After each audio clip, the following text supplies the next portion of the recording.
All right. Good morning, Dad. Good morning. We made it live. How are you? How am I personally? Yeah, overall. Well, first, Well, let's just say o- hi, o- everybody. All right. overall, I'm doing great. Good And morning, Dad. good morning. Got an echo. I am grateful for everybody who stuck with us. We once again had a little tech problem this morning, and so thanks for sticking with us. And we're glad we're finally on with you. Praise be. So let's everybody take a deep breath because with tech, I think we often all think it's our own fault with whatever's going on. So we can at least guarantee you it was probably something on our end this morning. So it wasn't you. And let's see. Shake it off. You need to shake it off. Okay. Thank you all for joining us and being here for Shamanic Sundays. Dad, would you like to start us off with a morning prayer? Yes, thank you for right now. Exactly this moment of being alive and experiencing life in whatever way we're experiencing it in our bodies, with the gift of our awareness, through our sensations, through our feelings, through our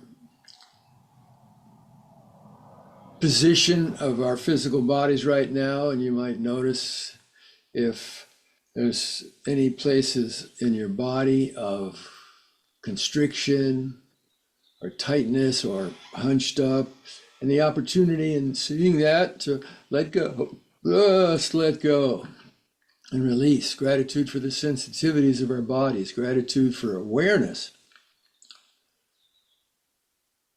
of what's taking place in our minds and in our bodies. So gratitude to you, Great Spirit, Holy Spirit, Creator, Source of all, who send your light and your love to us through the breath, from above, from below, from around. You fill us up with the gift of life. Thank you.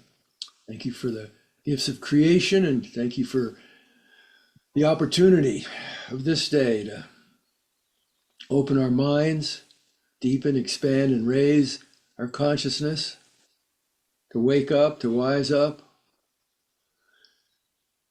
and to attune to wisdom guidance from within, from you, coming to us from our deeper listening about what it means to each and every one of us, hearing these words now, to live, love, alive in 2025. What does it mean to live, love, alive?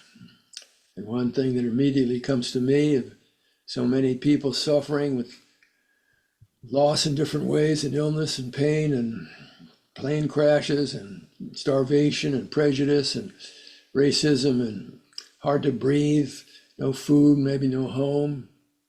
So much hurt in the world, so much sadness, so much fear, so much anxiety. And we have an opportunity in the safety of where you're listening to these words right now to breathe in clean, healing light and love. Let it move through us, energizing us, vitalizing us, polishing up our stardust. Breathing out, letting go of any thoughts or feelings or images or sensations or that don't serve our peace of mind or well-being, or opening our heart and mind to the awareness of love's presence, letting it go.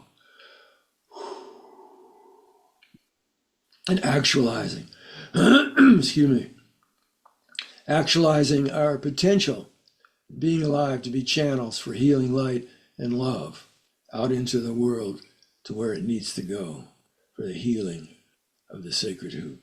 May it be so. Oh, right. Oh, thank you. Yeah. Mm-hmm. So, Dad, I was going to ask you this morning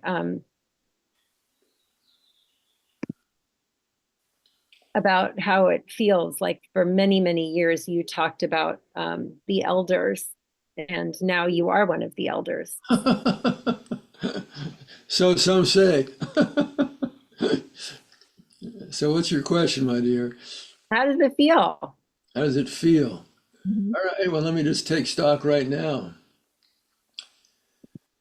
It feels, or it seems to me, there's a sense of bizarreness to apply a years, in this case 80, which is a measurement from a Western culture imposed on a physical entity, my body, so that it's been here in the measurement, in that measurement of years for 80 times around the sun.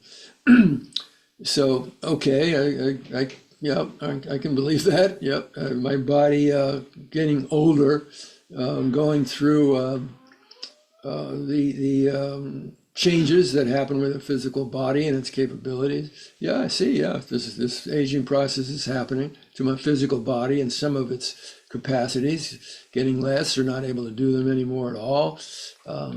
Releasing what could be done, what I used to be able to do in my youth, letting go, harder to hear, harder to see, less energy, da da da da, not as sharp, not as quick.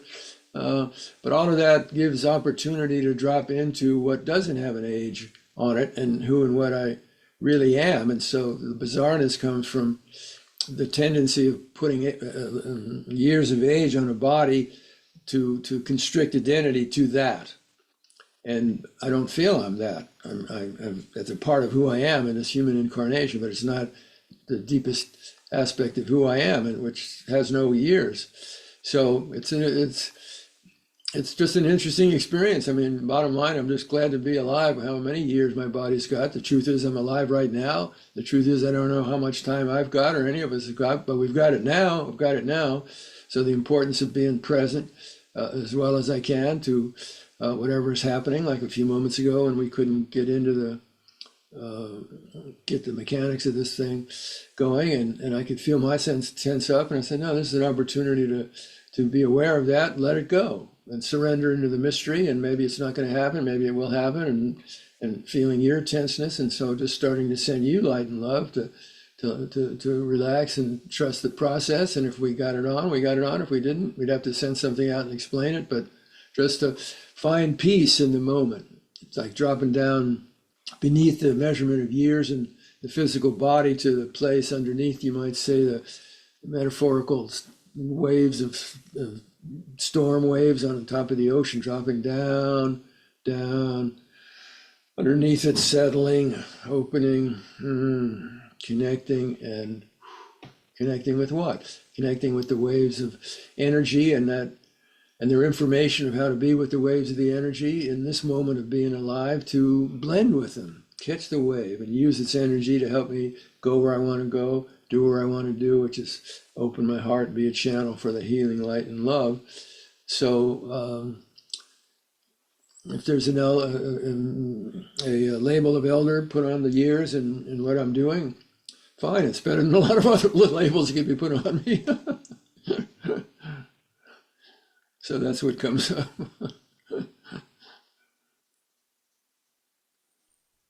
All right. Well, thank you for that. Yeah. Thank you.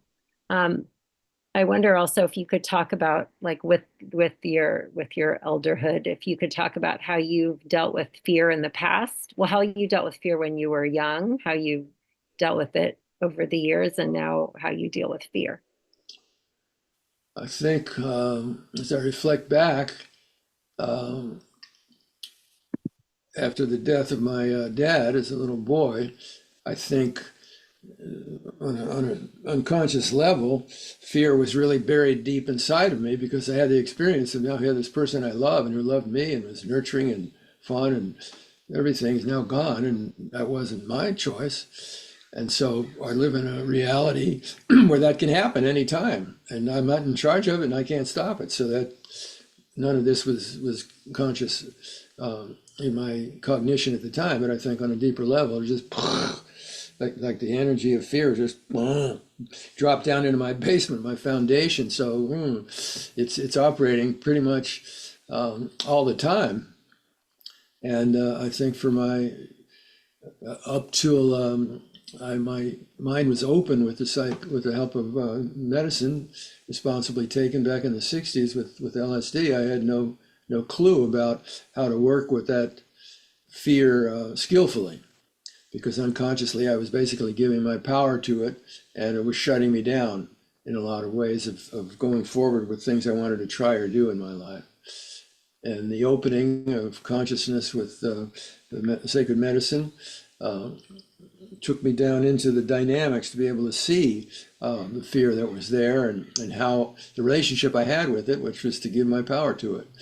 And you don't have power to change what we don't see and accept and face the truth of. And so when I saw all of that and faced the truth of it, at the same time it showed me what I had been doing. It also showed me, it sheds light on, and you could do it different.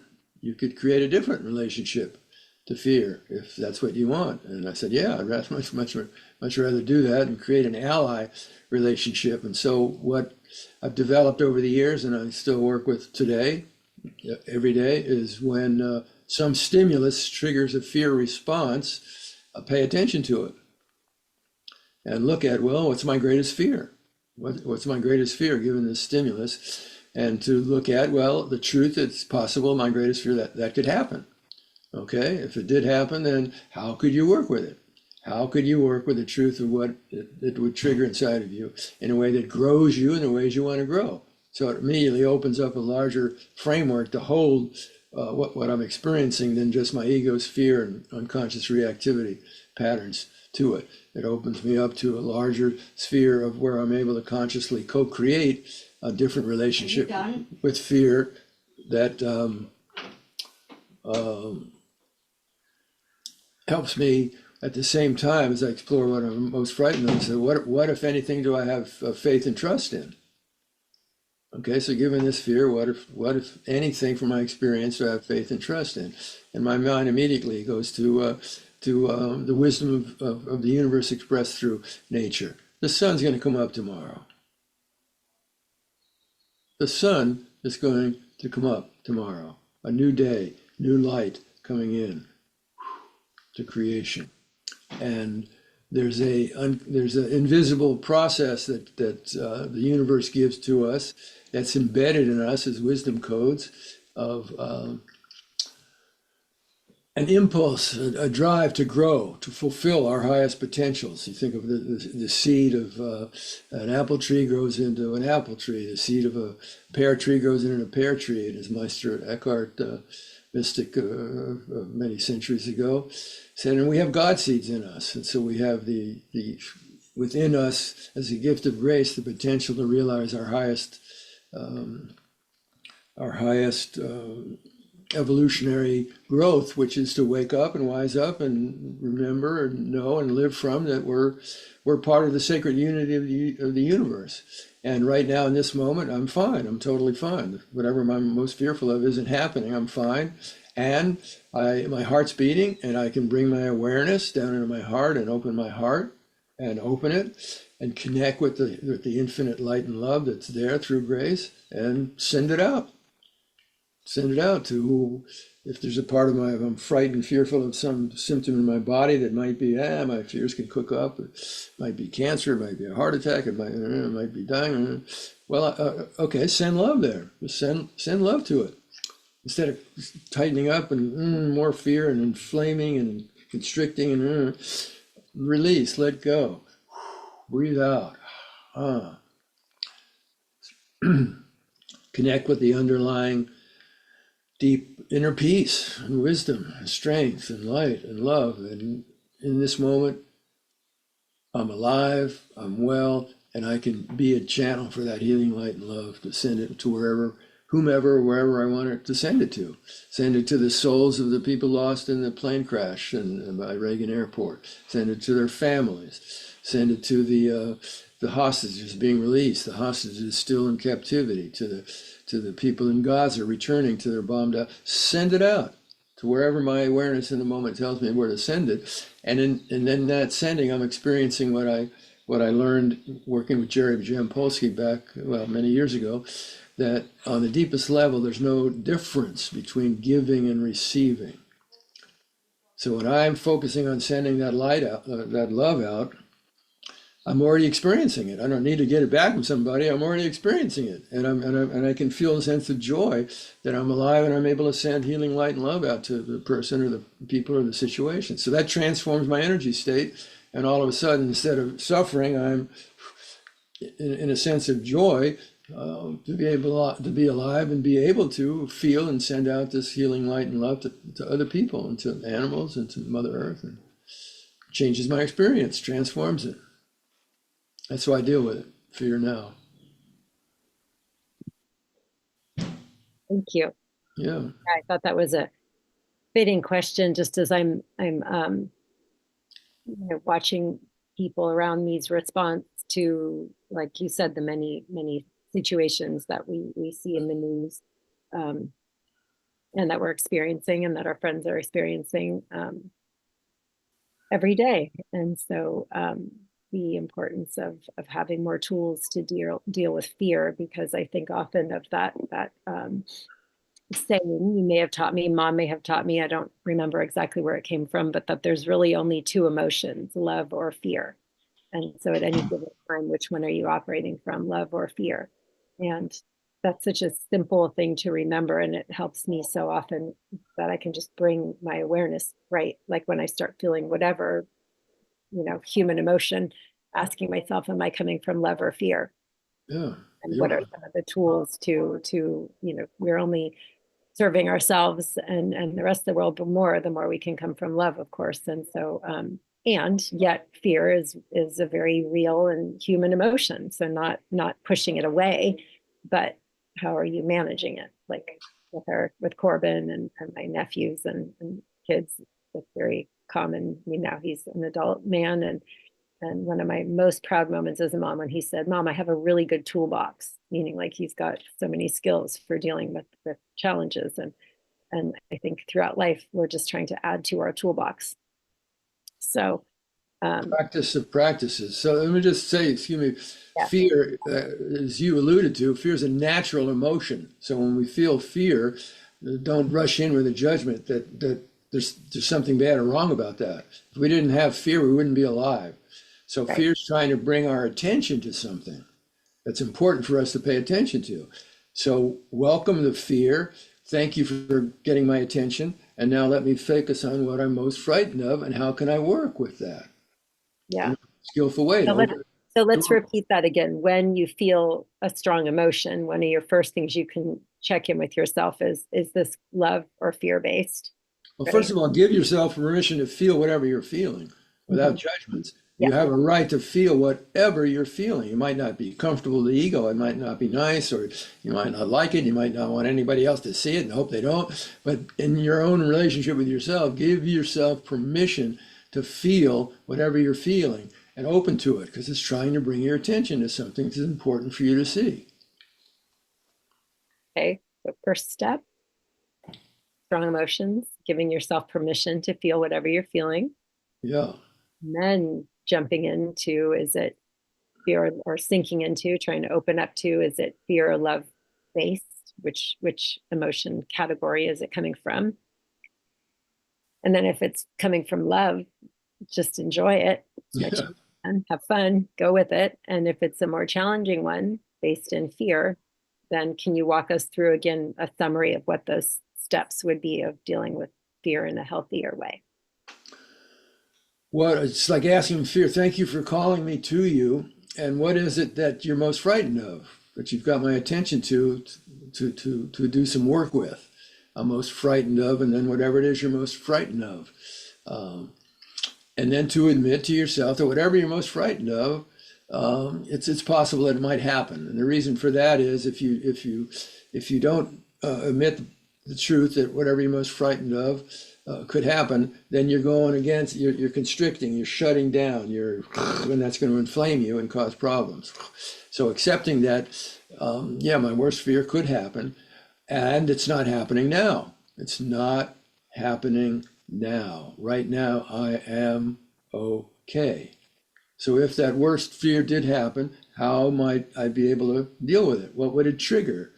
And then how could I work with whatever it triggers inside of me in a way that I use the energy of it? Think about, the bigger the fear is, the more energy there is to work with toward what ends. Well, that brings you to self-reference. What are the qualities and consciousness of being that I want to have grow stronger in my life, to take ownership of that, make those choices conscious. When you get up in the morning, have a practice to empower them, polish up that stardust, and so that you can go forward into the day recognizing that I'm going to have opportunities in this day with things planned and unplanned that trigger reactivity and the energy of it, fear or whatever.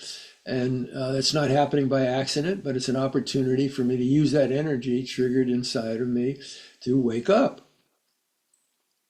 recognize how I fell asleep into a constricted understanding and identity of who I am. My ego, its stories, most of which produce pain and suffering through the fearful stories.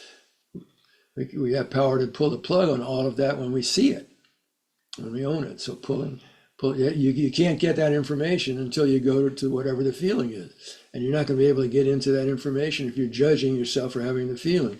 So openness, acceptance, compassion for your humanness, and listening to the information of what the feeling's trying to help you see.